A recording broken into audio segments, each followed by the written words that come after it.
নমস্কার। আজকে আমরা আগের মতো একটি নতুন বিষয় নিয়ে আবার একত্রিত হয়েছি। আজকের আমাদের আলোচনার বিষয় হলো ভক্তের সংসার কি এবং কেন।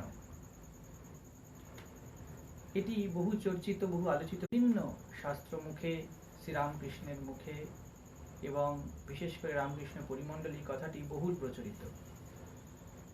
আগের মতোই আমাদের যেমন চলে, আমরা সেই ভক্ত বৎসল ভগবানের প্রণাম করে শুরু করব আমাদের আজকের বিষয়।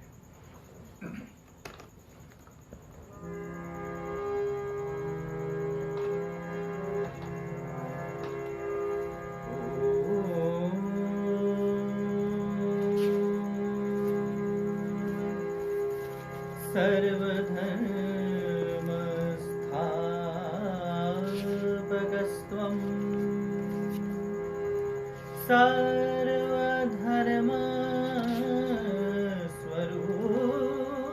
सर्वधर्मस्वरूपकः आचार्याणां महाचार्यो रामकृष्णाय ते नमः।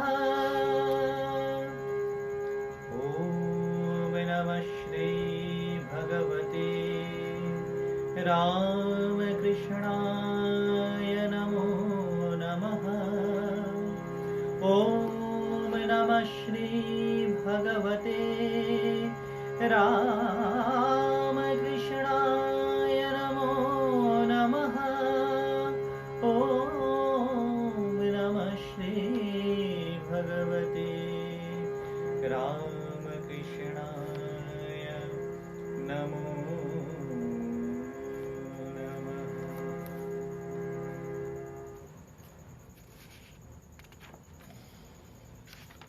এই ভক্তি ভাব শ্রী চৈতন্য মহাপ্রভু মুখে আমরা শুনেছি, শ্রীরামকৃষ্ণ মুখেও আমরা শুনেছি। এই ভক্তি ভাব কিন্তু যুগ ধর্ম, ভক্তিযোগ কলিযুগের পক্ষে যুগ ধর্ম।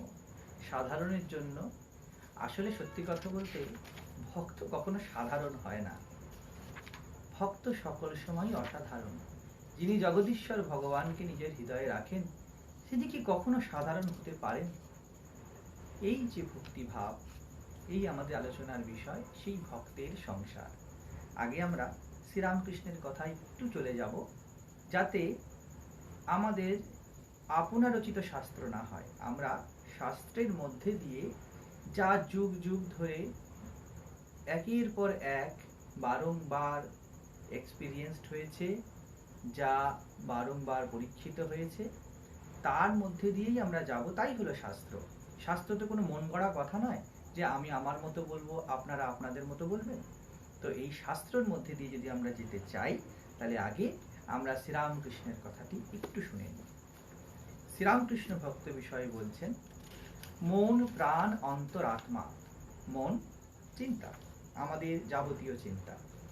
প্রাণ আমাদের প্রত্যেকটি সময়, প্রত্যেকটি মুহূর্ত।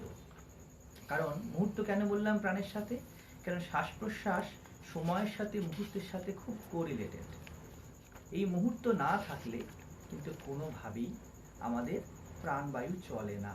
তো প্রত্যেক মুহূর্তে যার চিন্তাধারার যে লেভেল, শুধুমাত্র যে সে রামকৃষ্ণ, শিব, কালী, দিনদার, যে যার ইষ্ট দেবতা চিন্তা করছে তা নয়, তার চিন্তাধারাটা কিন্তু ইষ্টকে কেন্দ্র করে, সেন্ট্রালাইজ করে ঘুরতে থাকছে। এটা হলো প্রাণ এবং অন্তরাত্মা। অর্থাৎ আমাদের ভিতরে একটি সুপ্ত ভাব আছে, আমি যে অবস্থাতেই থাকি, যেখানেই থাকি, কালকে আপনার আমার হাত কাটা যেতে পারে, পরশুদিনকে আমাদের পরিবারের লোকজন নাও থাকতে পারে, তারপরের দিনকে আমরা বড়লোক হতে পারি এবং তারই পরের দিনকে আমরা সর্বশূন্য হয়ে যেতে পারি। কিন্তু এই সব অবস্থায় একটি জিনিস শিওর, আমার আমিত্ব যায় না। আমি এই ভাবটা কি যাবে? দেখবেন কোনোভাবেই আমিত্ব যায় না। এই আমিত্বর সাথে অন্তরাত্মা ব্যাপারটি রিলেটেড। অর্থাৎ ভাবটি একটু সূক্ষ্মভাবে বুঝতে হবে। কারণ আমরা যারাই এখন শুনছি, বলতে বসেছি, আমরা অ্যাজিউম করে নেব যে আমরা কিন্তু সূক্ষ্ম জগতে যেতে ইচ্ছুক এবং সেই ভাবের মধ্যে দিয়ে আমাদের জীবনকে নিয়ে যেতে যথেষ্ট আগ্রহী, না হলে কিন্তু এই কথাগুলি সম্পূর্ণ অর্থহীন। এই অন্তরাত্মা হলো এই আমিত্ব। সকল সময় আমাদের মধ্যে একটি ভাব চলছে আমি। আপনাকে বলতে হবে না আমি, আপনি তবুও জানেন আপনি আমি। আমাকে বলতে হবে না যে আমি অমুক, কিন্তু আমি শিওর জানি আই অ্যাম, আমি আছি। এইটি হলো অন্তরাত্মা। যার এই অন্তরাত্মা, তার আদর্শ, সত্য, ভগবান, ব্রহ্ম যাই বলুন, তার সাথে একাত্ম। একাত্ম কিভাবে? সে নিজেকে কখনো ভগবান ছাড়া, ব্রহ্ম ছাড়া, আদর্শ ছাড়া, সত্য ছাড়া কল্পনাই করতে পারে না। ঠিক যেমন আপনারা যে যে ফিল্ডে আছেন, যার কাছে যেই জায়গাটি আছে, আপনারা আপনাদের সব থেকে এক্সপেন্সিভ, সব থেকে দামি যে চিন্তা ভাবনা আছে, যে পদ আছে, তার সাথে রিলেটেড। যে গান করে সে সবসময় নিজেকে গায়ক ভাবে, গায়কের সাথে সে একাত্ম হয়ে যায়, আমি গায়ক। সেরকমই ভক্ত ভগবানের সাথে একাত্ম হয়ে থাকে। এটা হলো অন্তরাত্মা। তার অন্তরাত্মা মন, চিন্তা এবং প্রাণ, প্রত্যেক মুহূর্ত, এই তিনটে জিনিস ভগবানের সাথে এক হয়ে যাচ্ছে, গত হয়েছে। অর্থাৎ গত মানে ব্যাপারটা বোঝাবো, সমুদ্রের মধ্যে ঠাকুর যেমন বলছেন জলের মধ্যে এক খাওলা চিনি পড়ে গেল, চিনিটাকে আপনি আর রেস্কিউ করতে পারবেন না, সেটা সম্পৃক্ত হয়ে যাবেই। ঠিক তেমনি যার মন, প্রাণ, অন্তরাত্মা, এই তিনটে জিনিস, অর্থাৎ যার চিন্তা প্রত্যেকটি মুহূর্ত এবং নিজের আমিত্ব ভগবানের সাথে এক হয়ে গিয়েছে, বা এক হওয়ার স্টেজে চলে গিয়েছে, আলাদা করা আর যাবে না। আর যাই হোক, তাকে আলাদা করা যাবে না। একেই বলছে ভক্ত। এবার প্রশ্ন হচ্ছে, এই যে ভক্ত, ভক্তের সংসার। এখন একটা জিনিস ভাবুন, যে যার জায়গা থেকে ভাবুন। এখানে ভাবনা খুব প্রয়োজন, ভাবতে শেখা কথাটা খুব প্রযোজ্য, যেটা আজকাল হয়তো আমাদের জীবনে খুব কমে গিয়েছে বিভিন্নভাবে। আমরা ভাবতে শিখি না, ভাবতে শিখিনি, ভাবি না। আমরা যখন যেমন ইচ্ছা করে ফেলি, তারপরে ভাবি, যদিও আমরা সোকল শিক্ষিত।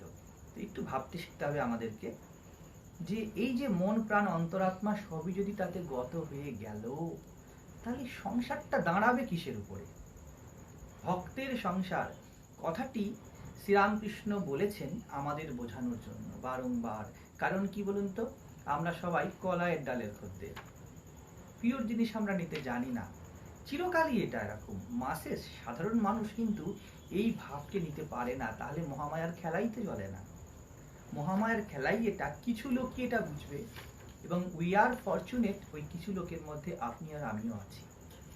তো এই যে ভক্তের সংসার কথাটি বারবার আমরা বলছি, আসলে এই জিনিসটা একটা কাঁঠালের আমসত্ত্বের মতো।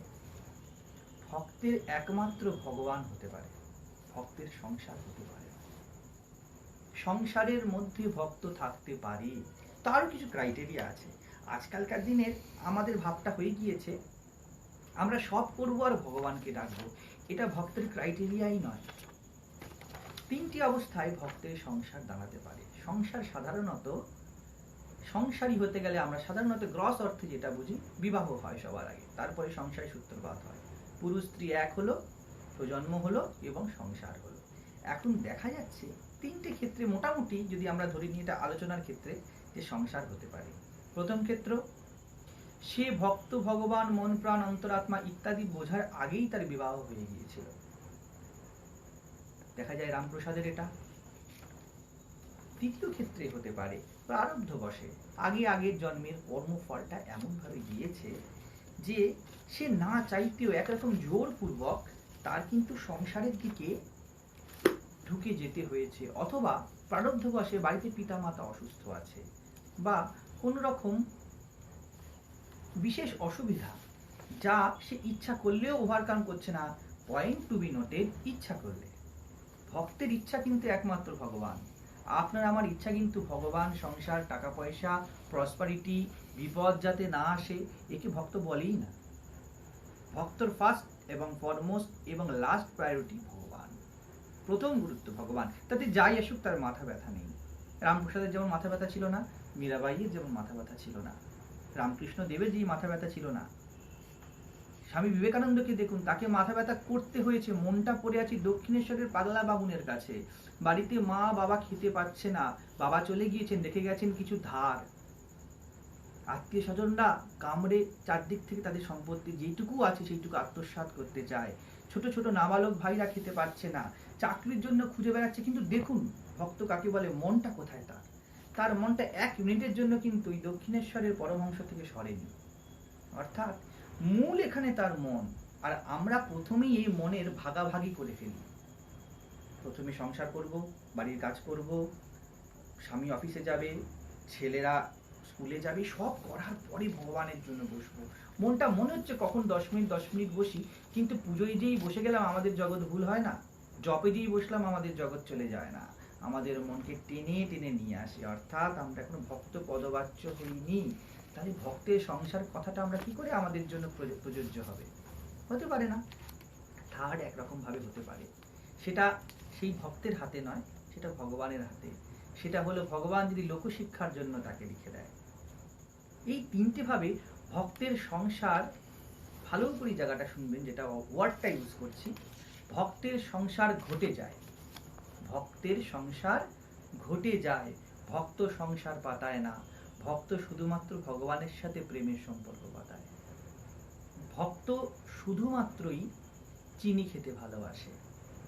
ভক্ত শুধুমাত্র 7 নক্ষত্রের জলের জন্য হাঁ করে আছে, অন্য সব জল তার কাছে ধূর।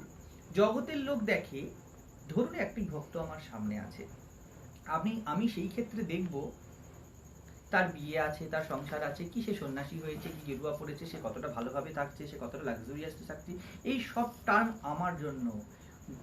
If we go to the point of that ভক্ত, তাহলে দেখবো তার কাছে নাথিং ম্যাটার্স। এবং এটা তাকে দিনে দেখলে রাতে দেখলেই বোঝা যেতে পারে।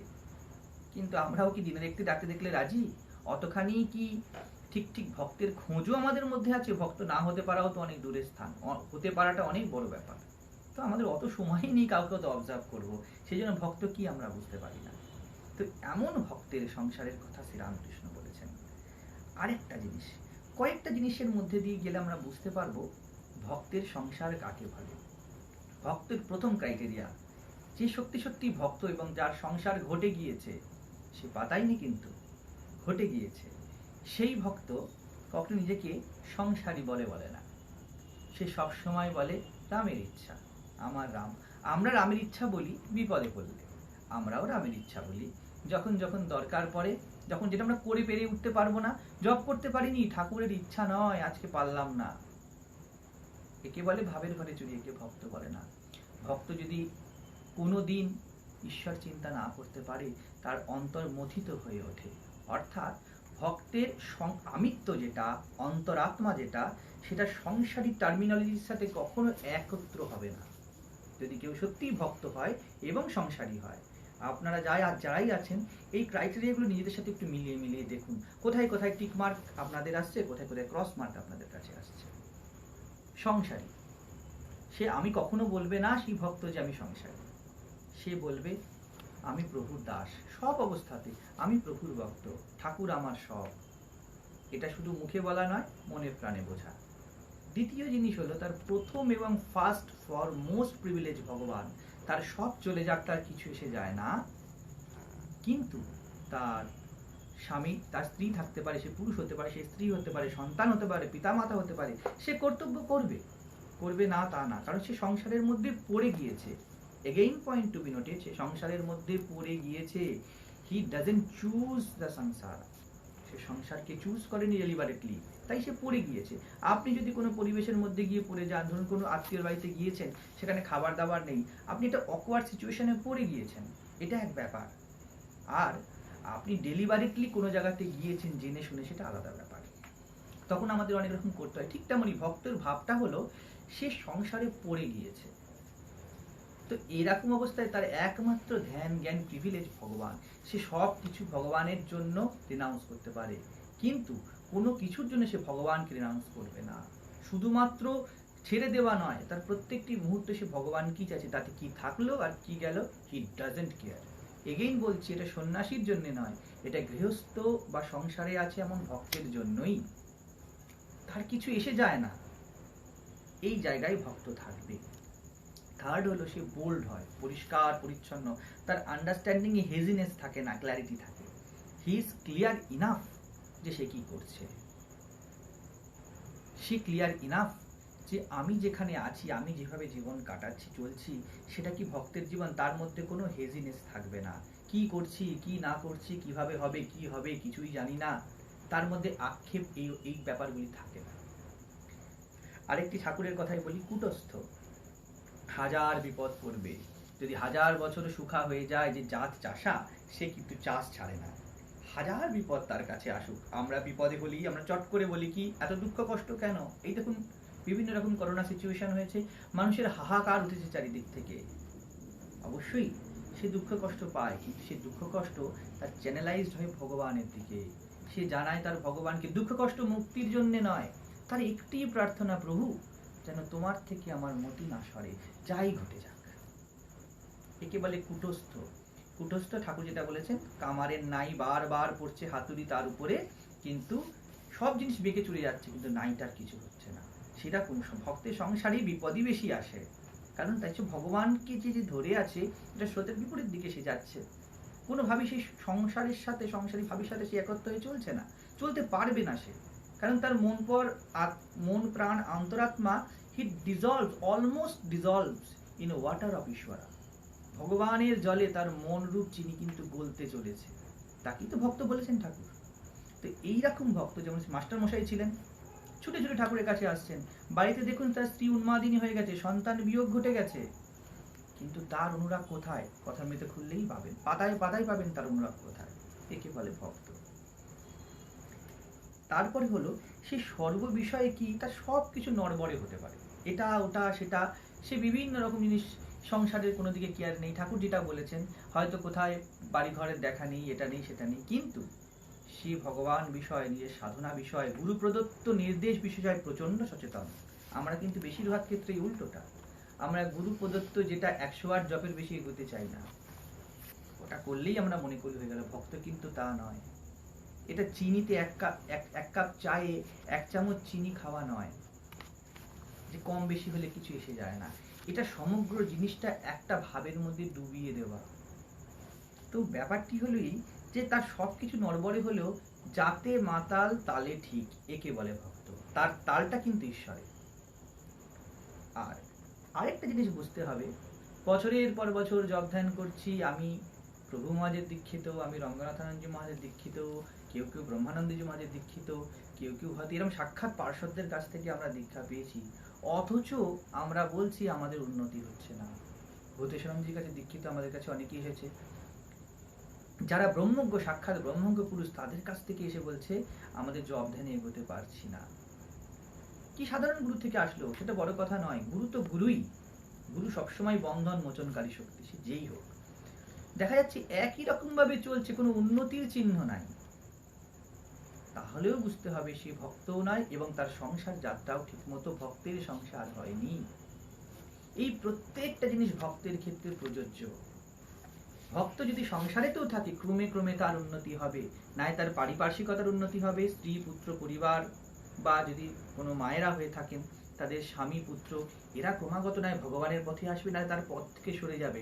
ভক্ত এইরকমই কুটস্থ এবং এরকমই সচেতন।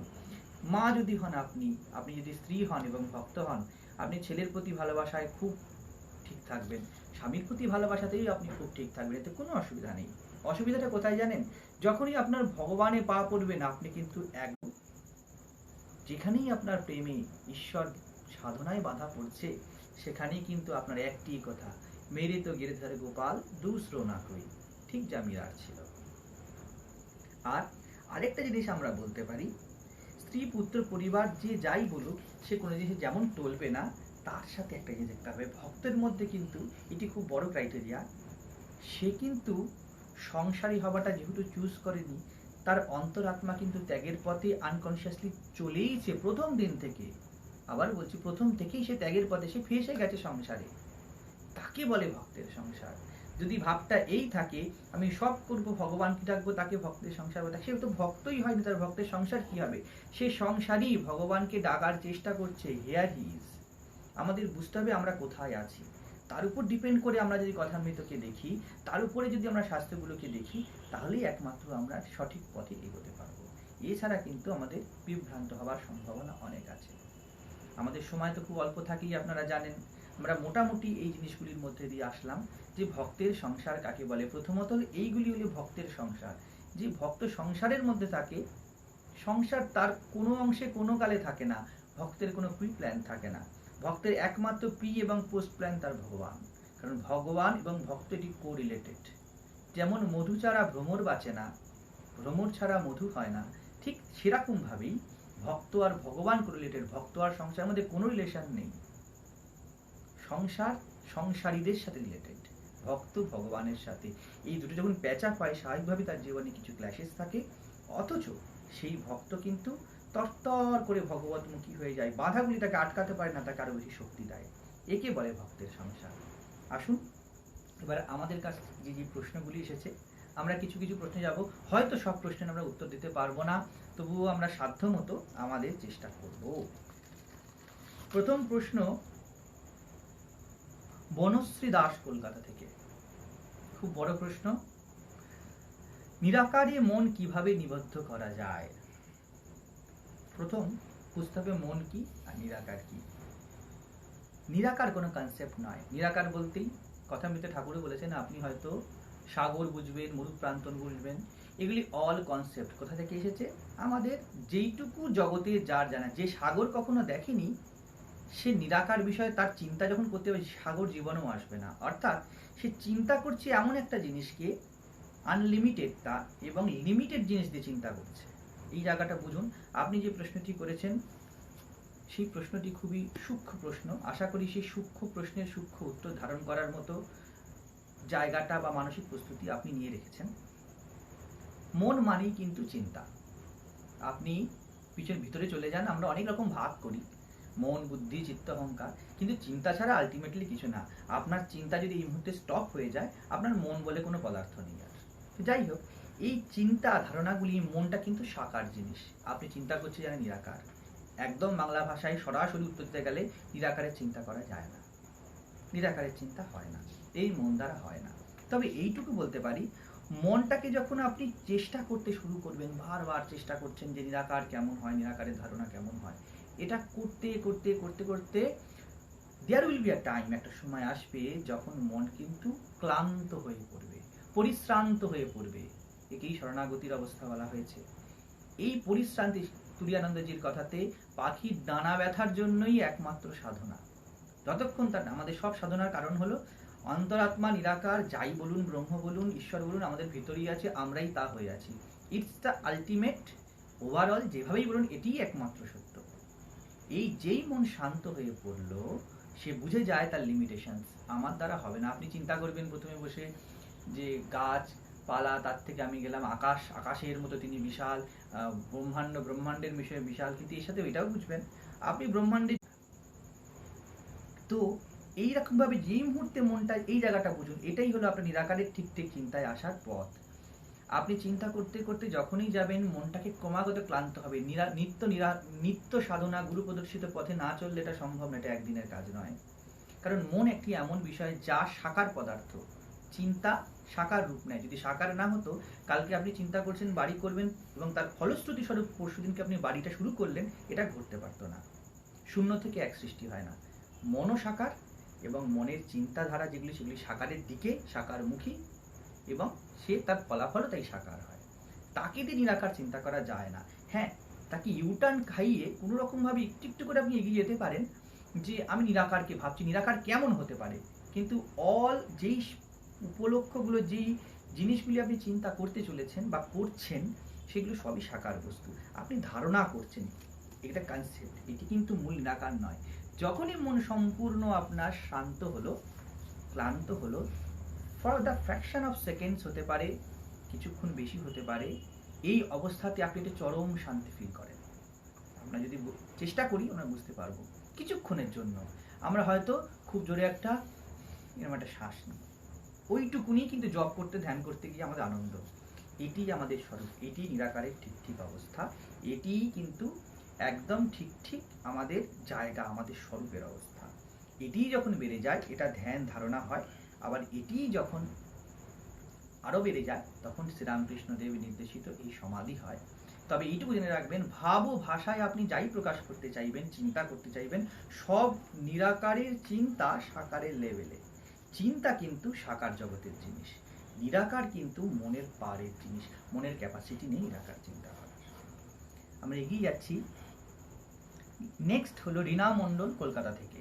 ওনার প্রশ্ন হলো, আমার দীক্ষা যোগদানে গুরু পূর্ণিমার দিন বাড়ি বসে কি করে গুরুদেবকে প্রণাম জানাবো ও দিনটা কাটাবো? খুব ভালো প্রশ্ন। সংক্ষেপে উত্তর দিই, গুরু যে আপনাকে দীক্ষা দিয়েছে সেই দিন বসে আপনি সেই দীক্ষার দিনটিকে খুব গভীরভাবে চিন্তা করতে পারেন, প্রত্যেকটি পদক্ষেপ, এবং সেই দিনটা জপ ধ্যানে কাটান। একটা জিনিস জানবেন, গুরুর কাছে গুরু পূর্ণিমার দিন কি অন্যদিন ফুল বেলপাতা নিয়ে যাওয়া, তাকে ধুতি দেওয়া, তাকে মিষ্টি প্রণামী দেওয়া, তাকে দর্শন করা, এই সবগুলোর থেকেও অনেক বড় জিনিস হলো গুরু নির্দেশিত পথে ক্রমাগত এগিয়ে যাওয়া। এটি সব থেকে বড় এবং শ্রেষ্ঠ গুরু সেবা। তো আমরা চেষ্টা করবেন, আমার সাজেশন, চেষ্টা করতে হবে আমাদেরকে ওই 108-এর অ্যাকাউন্ট খোলার কোটা থেকে বেরিয়ে আপনাদের অ্যাকাউন্টে গুরু পূর্ণিমার দিনকে উপলক্ষ করে আরো বেশি করে জব ধ্যান জমা করুন। যত বেশি, যত রিচুয়াল পারবেন, যদি এখন যেমন লকডাউন পরিস্থিতি সব বন্ধ আছে, যদি যেতে পারলেন না, বা আপনি যদি বয়স্ক হন কোনো কারণে যেতে পারছেন না, সব থেকে ভালো উপায় হলো গুরুর নির্দেশিত যে সাধনা এবং জপ ওই দিনকে বেশি বেশি করা। এর থেকে বড় গুরু সেবা কিছু হতে পারে না, এবং গুরু পূর্ণিমার সার্থক প্রয়োগ কিছু হতে পারে না। তারপরের প্রশ্ন হচ্ছে মুনমুন মুখার্জি টালিগঞ্জ থেকে। ওনার প্রশ্ন, কিভাবে তৈরি হব আধ্যাত্মিক জগতে যাওয়ার জন্য? খুব ভালো প্রশ্ন। একদম সহজ সরল উত্তর হলো, নিজেকে আমি একজন আধ্যাত্মিক পার্সন, আপনি কি এই কনসেপ্টটার সাথে খুব হ্যাপি? এটা আগে ভাবুন। আপনি কি খুশি নিজেকে আধ্যাত্মিক হিসাবে? আপনি আপনার সোশ্যাল ব্যাকগ্রাউন্ড, সোশ্যালের জায়গা থেকে বেরিয়ে এসে, বা আপনার যে চারিদিকে পারিপার্শ্বিকতার মধ্যে থেকেও কি আপনি নিজেকে শ্রীরামকৃষ্ণের বা যেই দেবতার আপনি দীক্ষিত তার অনুগত, তার ভক্ত হিসাবে খুব আনন্দ অনুভব করেন এবং ওইটাকে নিয়েই থাকতে পারেন, বাকিগুলোকে যদি ছাড়ার দরকারও পড়ে, তাহলে আপনি আধ্যাত্মিক জগতে যাওয়ার অধিকারী। যদি এটা আপনার মধ্যে ভাব থাকে যে সব থাক, তার মধ্যে হালকা হালকা আধ্যাত্মিকতা ছিটে থাক, তাহলে আধ্যাত্মিক জীবন তৈরি করা যাবে না। প্রথম হলো, তাহলে আপনার প্রথম প্রশ্নের উত্তর হলো যে আপনাকে সবার আগে আমি আধ্যাত্মিক মানুষ, আমি অধ্যাত্ম জগতে নিজেকে দাঁড় করাতে চাই, এবং আর কিছু হোক না ওটা আমি চাইবই, অন্য কিছু হোক না হোক, ফার্স্ট প্রিভিলেজ, তাহলে আপনি আধ্যাত্মিক জগতে যাওয়ার জন্য তৈরি। নেক্সট হলো, ঠাকুরের নাম জপ করি সকাল সন্ধে, তবুও মন তৈরি করতে পারছি না। মায়ের কথায় যাই, নাম জপ ধ্যান করলে প্রারব্ধ বা কর্মপাশ কাটে। ভগবানের দিকে যদি মন তৈরি করতেই চান, শ্রীরামকৃষ্ণ 3টে পথের কথা বলেছেন, এবং বর্তমান যুগে এবং হয়তো চিরকালই আমার মনে হয় সব থেকে বেশি প্রয়োজন সদসৎ বিচার। এটা এই বিচার নয় কোথায় গিয়ে আমি কটাকায় ঠকলাম, এটা এই বিচার নয় তখন জয়রামবাটিতে কলেরা ছিল বলে মায়ের কি অসুবিধা হয়েছিল, এইটা এই বিচার নয় কামারপুকুরের রাস্তাঘাট তখন কেমন ছিল, এটা এই বিচারও নয় স্বামীজি কবে শিকাগোতে গিয়েছিলেন এবং তিনি বলার পরে কত লোক হাততালি দিয়েছিলেন। এটা এই বিচার, আমি ভগবানের ভক্ত, আমি মুক্ত হতে চাই, ঈশ্বর লাভ করতে চাই, আমি কি করব। যখন অন্তরটা ভাবে মোচড় দেয় তখন মন তৈরি অটোমেটিক্যালি হয়। এটি মন তৈরি করার উপায়, সৎ অসৎ বিচার। আমি কিভাবে এই বিচারের পথে এগোবো, কিভাবে আমার জীবনটাকে তৈরি করব, তার জন্য একটা আকুতি ফিল করা, এবং কন্টিনিউ এটা বাড়তে থাকবে। এই নয় আজকে আকুতি ফিল করলাম, কালকে আবার আমি আমার অফিসের কাজে নিতে গেলাম, তাহলে কিন্তু হবে না। আর মন তৈরি করার উপায় তো আপনাকে বলা হয়েই গেল। এইভাবে যদি দেখেন তার ঠাকুরের তো নেক্সট কথাগুলোই আছে।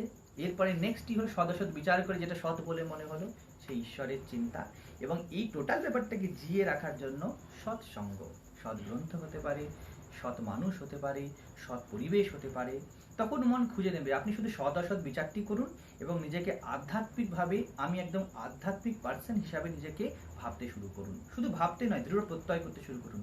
দেখবেন এক চেনের পর চেন অটোমেটিক্যালি জিনিসগুলি তৈরি হতে থাকবে। জব ধ্যান তো তার সাথে থাকতেই হবে। নেক্সট প্রশ্ন ইন্দ্রজিৎ কলকাতা থেকে, ওনার সারনেম দেননি, যাই হোক। প্রশ্ন হলো, আমরা সবাই বলি ঈশ্বরের আশীর্বাদে আমাদের জীবন চলছে, কিন্তু এটা তো কথার কথা বলছি, সত্যই ঈশ্বরের আমাদের কথা শুনছেন, তাই তা আমরা বুঝবো কেমন করে? আপনার যদি সন্তানাদি থেকে থাকেন বা বাচ্চাদেরকে দেখে থাকেন, দেখবেন বাচ্চারা পাশে বসে কিচিরমিচির, দুটো বাচ্চাকে বসিয়ে দিন, 2-4 বছর বয়স, 5 বছর বয়স, তারা খেলছে দেলছে, আপনি তাদের কথা কি শুনছেন না? শুনছেন, গুরুত্ব দিচ্ছেন না। কারণ কি, বাচ্চারা ওরকমই বলে, ঈশ্বরের কাছে আমরা অমনি বাচ্চা, আমরা অনেক কিছু বলি, ঈশ্বর সবই শুনছেন, আবার শুনছেনও না বটে। কিন্তু এই বাচ্চাই যদি এক্ষুনি চিৎকার করে কাঁদতে থাকে আর আপনাকে হাত ধরে টানে, আপনার অ্যাটেনশন গ্রো হয় তো? জপ ধ্যান করা এবং সিনসিয়ারলি সাধক হিসাবে সাধনা করলে ওইভাবে ভগবানের অ্যাটেনশন গ্রো হয়। তখন তার ডাকটা তখনও শুনছিলেন, এখনো শুনছেন, তিনি বেশি করে শুনতে বাধ্য হন।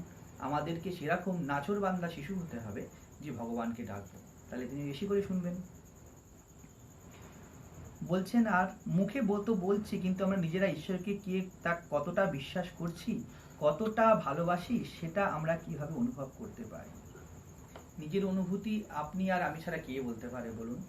ঈশ্বরকে আমরা কতটা ভালোবাসি, ঠাকুর তো বলেই দিয়েছেন, টাকার জন্য মা ছেলের জন্য লোকে ঘটি ঘটি কাঁদছে, তার জন্য কে কাঁদছে বলো? এবার আপনি যদি নিজেকে গিয়ে বসে চিমটে কেটে কাঁদাতে চেষ্টা করেন যে ভগবানের জন্য কেঁদেছি, তাহলেই আমি বড় ভক্ত, তা কিন্তু নয়।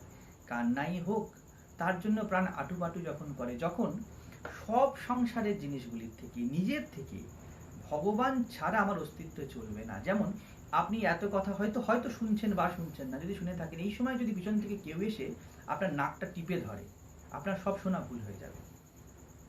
কারণ ওই প্রাণবায়ু ছাড়া আপনি 1 সেকেন্ড থাকতে পারবেন না। এরকম অবস্থা যদি মনের হয়, জানবেন ঈশ্বরের প্রতি ভালোবাসা আছে। আর বিশ্বাস, আমাদের দেখুন, বিশ্বাস কথাটি খুব শ্রদ্ধা, এই কথাটি ঠিক ঠিক আধ্যাত্মিক জীবনে একদম প্রমিনেন্ট কথা। স্বামীজিও পরবর্তীকালে বলেছেন, বিশ্বাস তো বটেই, বিশ্বাস পূর্ব জন্মের সংস্কারের ফলে অটোমেটিক্যালি গ্রো করে, না হলে কিন্তু বিশ্বাস গ্রো করে না, ওটা নিয়েই আমরা জন্মাই। এবং ঘটনা প্রভাবে হতে পারে যে আমরা কোনো সময় থেকে বিশ্বাস করতে শুরু করেছি, বা মানার বিশ্বাস করা এক নয়, কিন্তু বিশ্বাস কিন্তু অনেক দৃঢ় জিনিস। তো আমরা বেশিরভাগ লোক কিন্তু ভগবানে বিশ্বাস করি না, একজন পানিশমেন্ট দিতে পারে এমন মানুষকে বেশিরভাগ ক্ষেত্রেই মেনে চলি। ঠাকুর বলেছেন যে চপ তপ ধ্যান ইত্যাদি করে ঈশ্বরের কৃপা হলে তাকে দেখতে পাবো। তো সেটা কি জ্যোতি দর্শন, নাকি আমরা ঈশ্বরকে সশরীরে দেখতে পাবো? নিজেদের ইষ্টদেব শ্রী কৃষ্ণ, মা দুর্গা বা কালী, নাকি মহাদেব রূপ, মানে কোনটা দেখতে পাবো?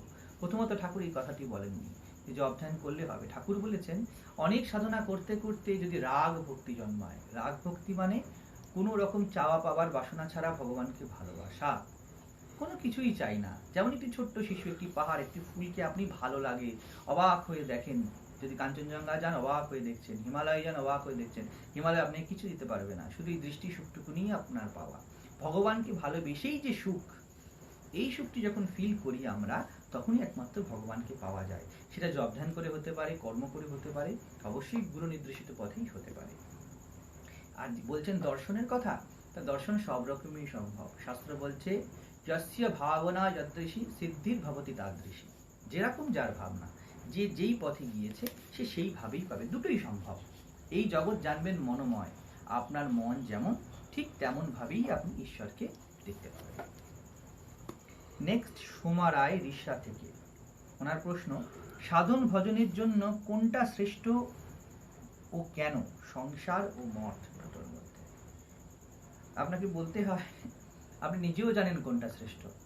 সেই জন্য আপনি যখন মঠ মিশনে যান, তখন সেই ভাইব্রেশনটা আপনি ফিল করেছেন, নাহলে এই প্রশ্নটা আপনি পড়তেন না হয়তো। সংসারে থাকলেও সেই ভাইব্রেশনটা আপনি ফিল করেছেন। তবে অবশ্যই এক কথায় যদি উত্তর দিতে হয়, আমরা বলবো আশ্রম অবশ্যই শ্রেষ্ঠ।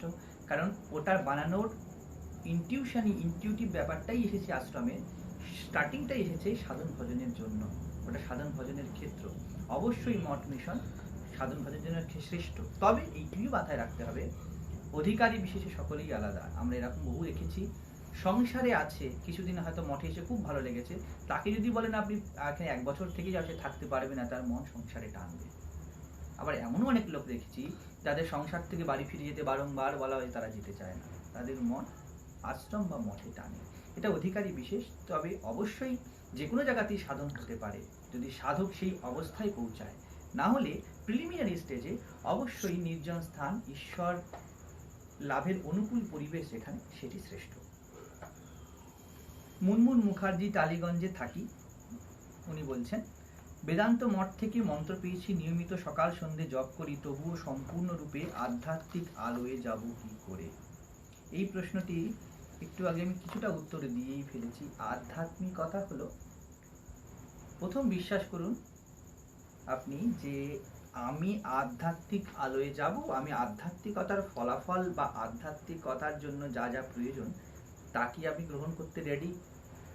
আধ্যাত্মিকতার জন্য, আধ্যাত্মিকতাটি জেনে রাখবেন, সংসারকে, আমি আগেও একটা জায়গায় বলেছি, সংসারকে আধ্যাত্মিকতা ছিটে দিয়ে ভেজানো যায় না। নিজের মনকে রসগোল্লা যেমন ভেজে আধ্যাত্মিকতার রসে ভেজাতে হয়।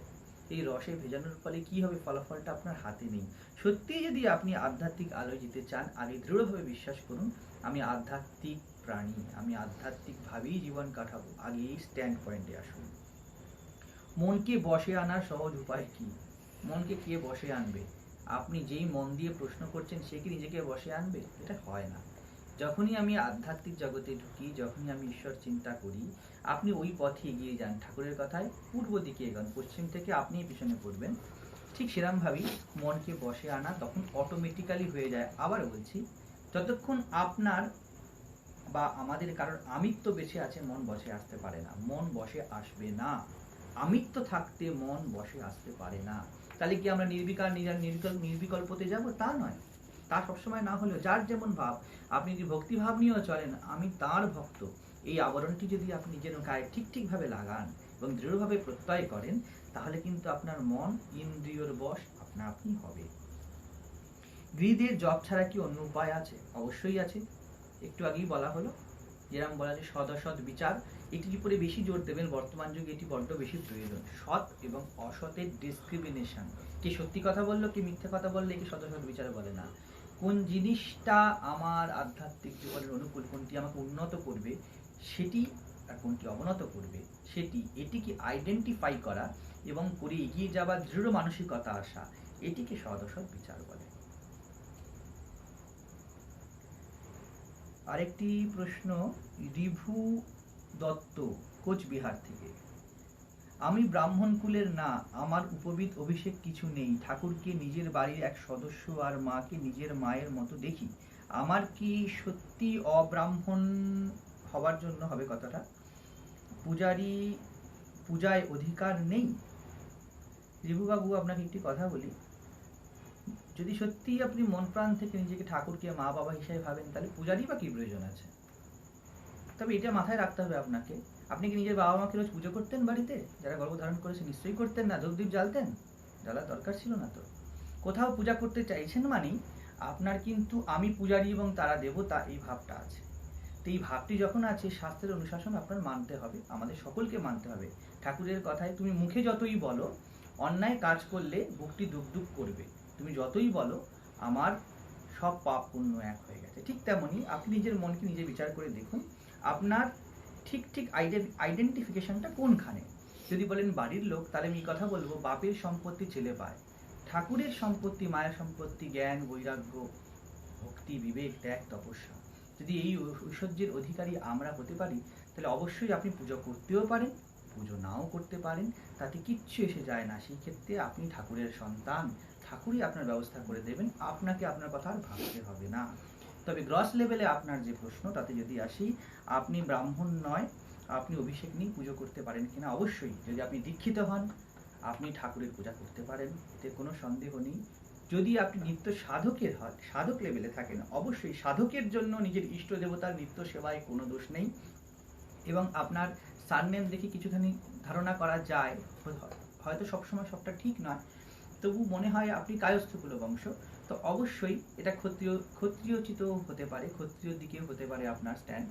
তো যদি আপনি ক্ষত্রিয় হন, অবশ্যই নিজের পূজা করতে পারেন, কিন্তু অন্যের হয়ে সংকল্প করার অধিকার আপনার নেই। ইষ্টের পূজা আপনি অবশ্যই নিজের মনের আনন্দে সানন্দে করতে পারেন। নেক্সট, শিউরি বীরভূম থেকে সমর মুখার্জি। সংসারে সমস্ত দায়িত্ব কর্তব্য কাজ ছেড়ে ঠাকুরের চরণাশ্রিত হতে গেলে কি করণীয়? এটা হওয়া যায় না। সংসারের যার ফার্স্ট ক্রাইটেরিয়াতেই এসে গেছে, দেখুন আপনি প্রশ্নের প্রথমেই বলেছেন সংসারের সমস্ত দায়িত্ব কর্তব্য সেরে। খুব সূক্ষ্মভাবে বিচার করুন, ছোট্ট একটা জিনিস, আমার কাছে প্রথম কোনটা, সংসারের দায়িত্ব কর্তব্য সারা না ঠাকুরের চরণাশ্রিত হওয়া? যদি আপনার প্রথম মাথায় আসে আমাকে দায়িত্ব কর্তব্য অ্যাট এনি হাউ সারতে হবে যাতে চরণাশ্রিত হতে পারি কি না পারি, তাহলে আপনি এটা হতে পারবেন না। কারণ ভগবান বড্ড হিংসুটে, তিনি ফার্স্ট প্লেস কখনো ছাড়তে চান না। যদি আপনার এইটা হয় ভাব ভগবানের চরণাশ্রিত আমি হবই, আর যাই ঘটে যাক তাতে সংসারের দায়িত্ব কর্তব্য যতখানি করার আমি করব, তাহলে অবশ্যই আপনি ভগবানের চরণাশ্রিত হতে পারবেন, হওয়া যাবে। এবং সেই জন্য শ্রীরামকৃষ্ণের অনেক প্রেসক্রিপশন আছে। এবং প্রথম ক্রাইটেরিয়াটা যদি আপনার মধ্যে আসে যে আমি চরণাশ্রিত হব, দেখবেন দদামি বুদ্ধি যোগাং, ভগবান আপনাকে ক্রমাগতই বুদ্ধি দিয়ে যাবে কিভাবে আপনি তার আশ্রিত হতে পারেন। নিজের রাগকে কমানোর উপায় কি? খুব প্রাচীন প্রশ্ন, যে প্রান্ত ঘোষ ঢাকা বাংলাদেশ থেকেই প্রশ্নটি করেছেন। দেখুন, ছোট্ট করে বলতে হবে, আমাদের সময় সীমিত হয়ে আসছে, শেষের দিকে প্রায়। নিজের রাগকে কমানো, রাগ অর্থাৎ ক্রোধ। আপনি যখন রেগে যাচ্ছেন, প্রথম ফার্স্ট ক্রাইটেরিয়া প্র্যাকটিক্যালি আপনার দেখতে হবে আপনি যে রেগে যাচ্ছেন এই বিষয়ে আপনি অ্যালার্ট কি, এটা কি সমস্যা হিসাবে আপনি গ্রহণ করেছেন কি? যদি তা হয় আপনি প্রথম ধাপ পেরালেন। সেকেন্ড ধাপ হলো নিশ্চিত এটা জেনে রাখবেন, আপনি যখন ক্রমাগত রেগে যাচ্ছেন আপনার ভিতরে কোনো একটি বিষয়ের ক্রমাগত চিন্তা চলছে, একই বিষয়কে নিয়ে বা একই ব্যক্তিকে নিয়ে, একই বস্তুকে নিয়ে, একই পরিস্থিতিকে নিয়ে আপনি বারবার কন্টিনিউ চিন্তা করছেন। এবং এই চিন্তা করার ফলে আপনার যদি পজিটিভ আসে ওই বিষয়, আপনি রেগে আনন্দিত হচ্ছেন, এবং নেগেটিভিটি আসলে আপনি রেগে যাচ্ছেন। গীতার কথাতে পরিষ্কারভাবে গীতাতে ভগবান বলেছেন যে বারংবার চিন্তা করার ফলে এটা আসে, কামাত ক্রোধ বিজাতে, কাম থেকে ক্রোধ আসে। তার থেকেও আগে কি বলেছে, যে বারবার যদি চিন্তা করি আমি কোন একটি বিষয়, এই জায়গা থেকে সরে আসতে হবে। আর ফাইনালি এটা উপরি উপরি একটা কথা বলছি আমরা, যে হ্যাঁ এটা দিয়ে কিছুটা করা যায়, অভ্যাসের বিষয় তো আছে, এটা অভ্যাসে আপনাকে সাহায্য করতে পারে, অ্যালার্ট করতে পারে, কিন্তু কামনা ফাইনালি একদম ঠিকভাবে বর্জন করা সম্ভব পাকাপাকি হলে, যে স্বরূপ জানলে, তখনই একমাত্র কামনা যায়, তার ফলেই ক্রোধ যেতে পারে। যতক্ষণ আপনার এক্সপেকটেশন বেঁচে আছে সাম সর্ট অব্দি আপনি রেগে যাবেন, এতে কিচ্ছু করার নেই। এটি সব জীবের জীবত্ব, তার ধর্ম, আমারও আছে আপনারও আছে। তবে হ্যাঁ, আপনি যদি অ্যালার্ট হন যেটি আমার সমস্যা, আপনি কিছুটা হলে কি কন্ট্রোল করতে পারবেন। রঙ্গনাথানন্দ মহারাজের একটা বাণী পড়েছিলাম, এটা কে দিয়েছেন? অনির্বাণ দত্ত, চেন্নাই থেকে, যে স্বর্গের ঈশ্বরকে বিশ্বাস করতে হবে না, আত্মা আমাদের সকলের মধ্যে আছে, জানতে চেষ্টা করব প্রকৃত সত্তা কি। স্বামীজি বলেছেন ধর্ম মানুষের অন্তর্নিহিত দেবত্বের বিকাশ সাধনের প্রশ্ন, এই প্রকৃত সত্তা জানার চেষ্টা কিভাবে করব। এটি অবশ্যই রঙ্গনাথানন্দজির কথা বলেছেন। আপনি খুব ভালো করেই জানেন তিনি সাক্ষাৎ একটি স্বামী বিবেকানন্দের একটি ভাব ঘন মূর্তি, তিনি জীবনকে সারা জীবন ক্যারি আউট করেছিলেন।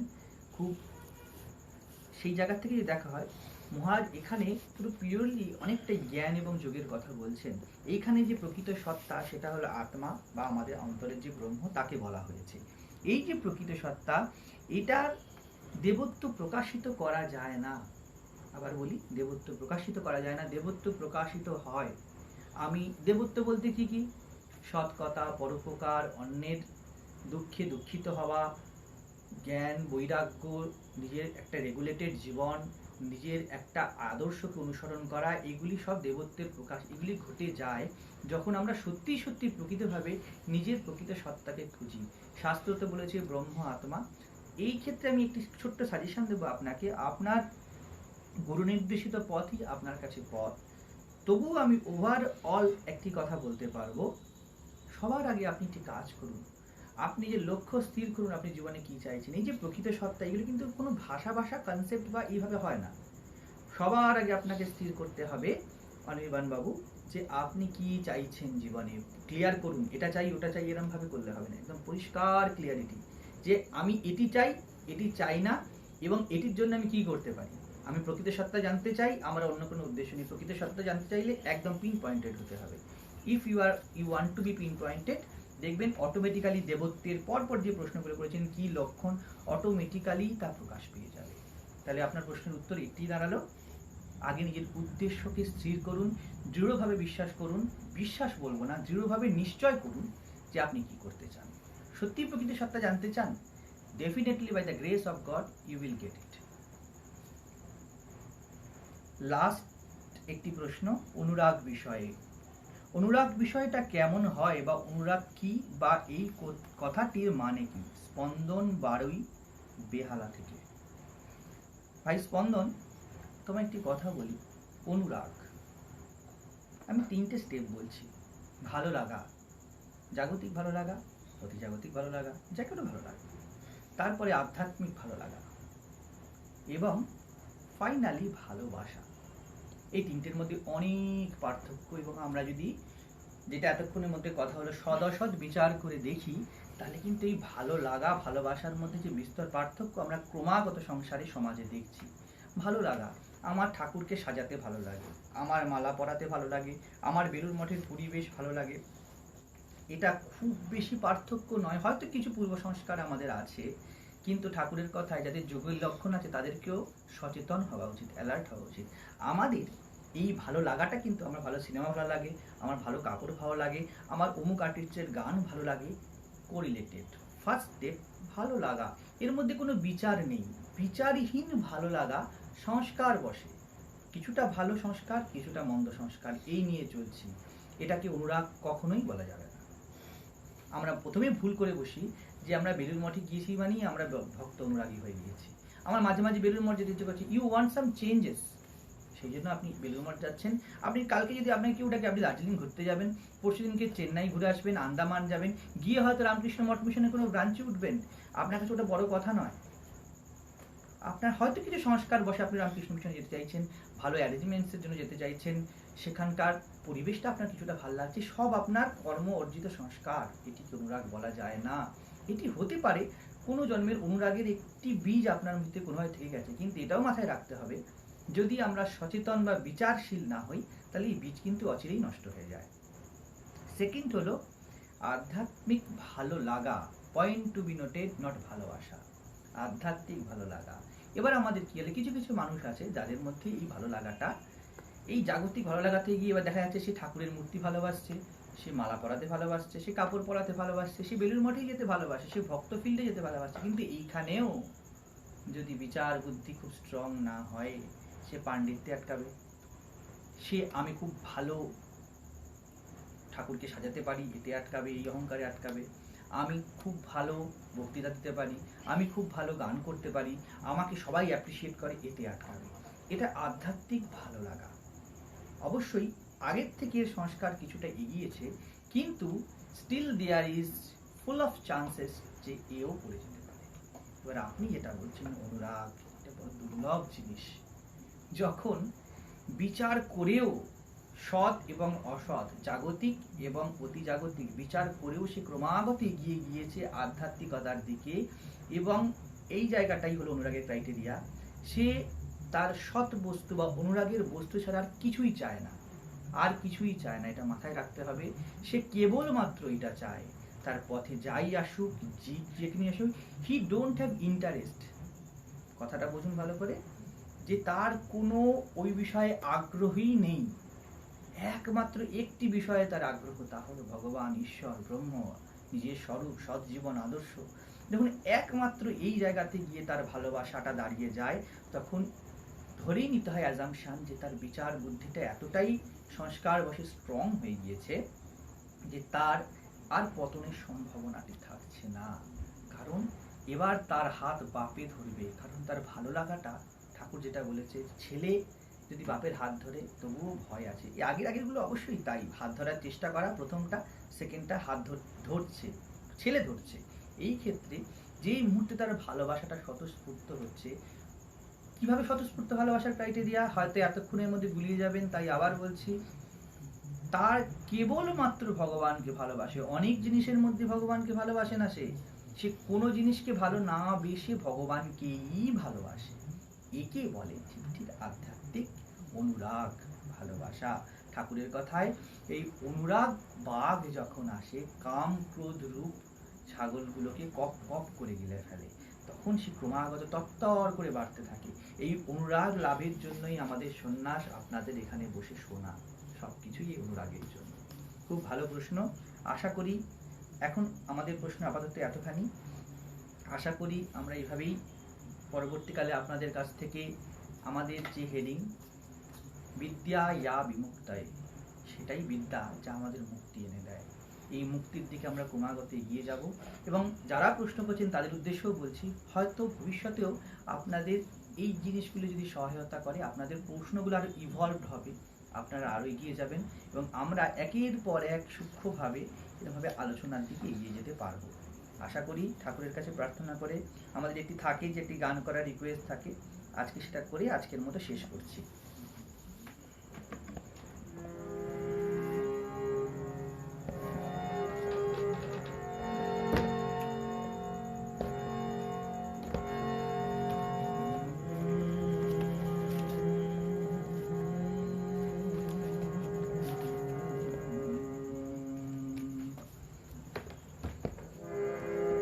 সংসার বিদেশে বিদেশির বেশে মন, সংসার বিদেশে বিদেশির বেশে ভ্রম কেন অকারণে,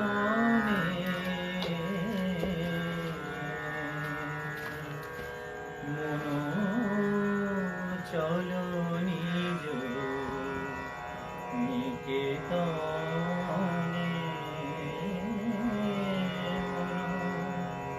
চলো নিজ নিকেতনে।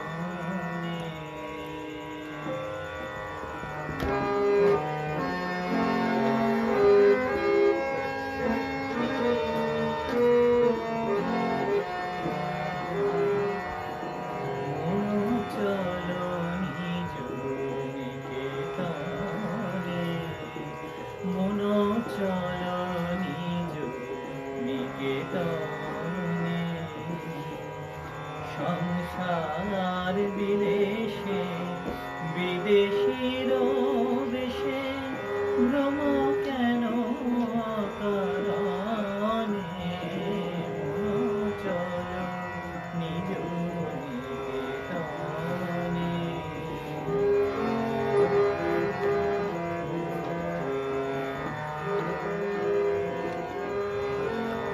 বিষয় পঞ্চক আর ভূতগান,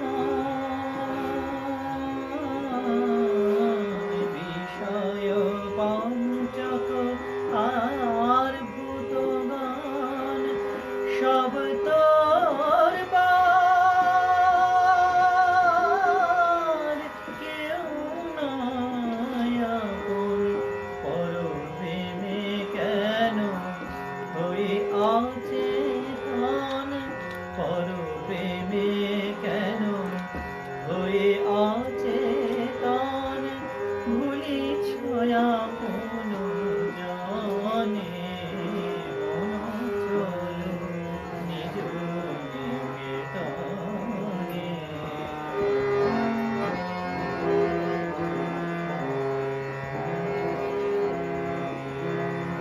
সত্য পথে মন করো আরোহণ, প্রেমের আলো জানি চলো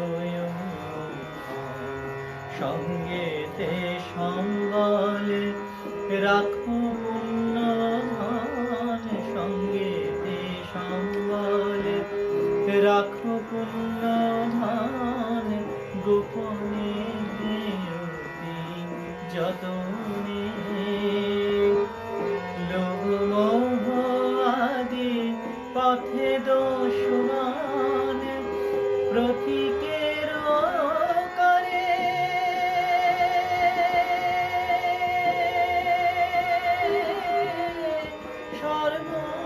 সর্বশোষণ, পরম যতনে রাখো রে প্রভুরি সমদম দুই জানে, মন চলো নিজ নিকেতনে।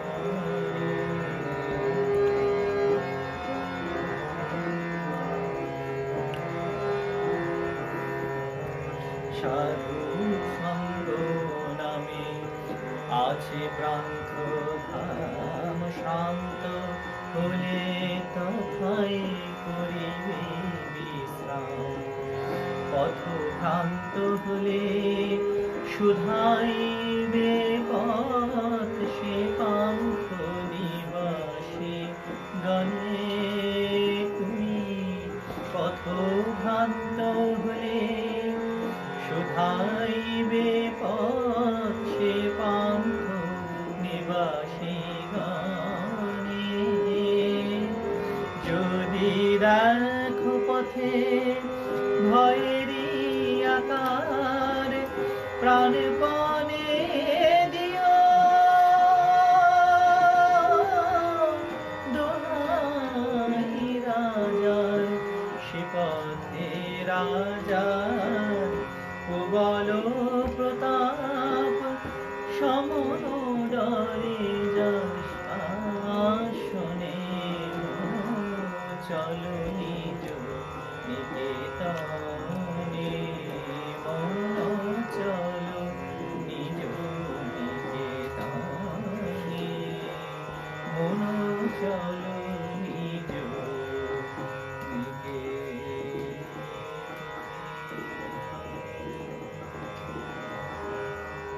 আপনারা সবাই ভালো থাকবেন। আশা করি এইরকমই ভগবত প্রসঙ্গ নিয়ে আপনাদের অন্তরের এগিয়ে যাওয়ার তীব্র বাসনা, এই বিদ্যা বাসনা নিয়ে আমরা আবার বসবো, আলোচনায় যাব এবং তার ফলে উপকৃত হব। ঠাকুর সকলের কল্যাণ করুক, এই নিয়ে আজকের মতো শেষ করছি। ওম শান্তি শান্তি শান্তি। হরি ওম তৎসৎ। শ্রী রামকৃষ্ণার্পণমস্তু।